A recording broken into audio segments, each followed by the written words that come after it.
നിരോധിത സിന്തറ്റിക് ലഹരിയുമായി തിരുവനന്തപുരത്ത് IT engineer പിടിയിൽ. ടെക്നോ പാർക്കിലെ പ്രമുഖ കമ്പനിയിലെ ഡാറ്റ എഞ്ചിനീയർ മിഥുൻ മുരളിയാണ് കഴക്കൂട്ടം എക്സൈസിന്റെ പിടിയിലായത്. വീട് വാടകയ്ക്കെടുത്ത് ലഹരി കച്ചവടം നടത്തിവരികയായിരുന്നു. IT പ്രൊഫഷണലുകളെ മാത്രം കേന്ദ്രീകരിച്ചായിരുന്നു കച്ചവടം. ഇതുകൊണ്ടാണ് പിടികൂടാനും വൈകിയത്.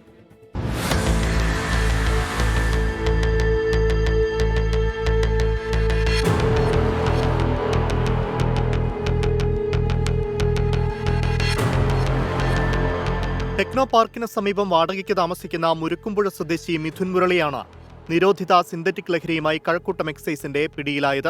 ടെക്നോ പാർക്കിൽ ഡാറ്റ എഞ്ചിനീയറായി ജോലി ചെയ്യുകയായിരുന്നു പിടിയിലായ മിഥുൻ മുരളി. വീട് വാടകയ്ക്കെടുത്താണ് ലഹരി കച്ചവടം നടത്തിവന്നത്. എക്സൈസിന് ലഭിച്ച രഹസ്യവിവരത്തിന്റെ അടിസ്ഥാനത്തിൽ മിഥുൻ മുരളി നിരീക്ഷണത്തിലായിരുന്നു. ഇയാളിൽ നിന്ന് 32 ഗ്രാം MDMA-യും 75,000 രൂപയും കഞ്ചാവും പിടികൂടി. IT പ്രൊഫഷണലുകൾക്കും മറ്റുമായി വിൽക്കാനായി ബംഗളൂരുവിൽ നിന്നാണ് നിരോധിത ലഹരി വസ്തുക്കൾ വാങ്ങി എത്തിച്ചിരുന്നത്.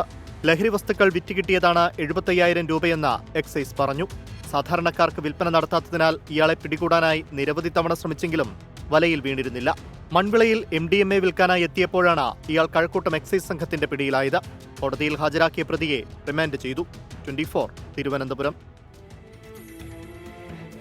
നല്ല ഒന്നാന്തരം ജോലിയുണ്ട്, ശമ്പളമുണ്ട്. പക്ഷേ ലഹരി വിറ്റ് പണമുണ്ടാക്കിയാൽ സംതൃപ്തി കിട്ടൂ എന്നായാൽ എന്ത് ചെയ്യാനാണ് ഒടുക്കം ജയിലിലേക്ക്.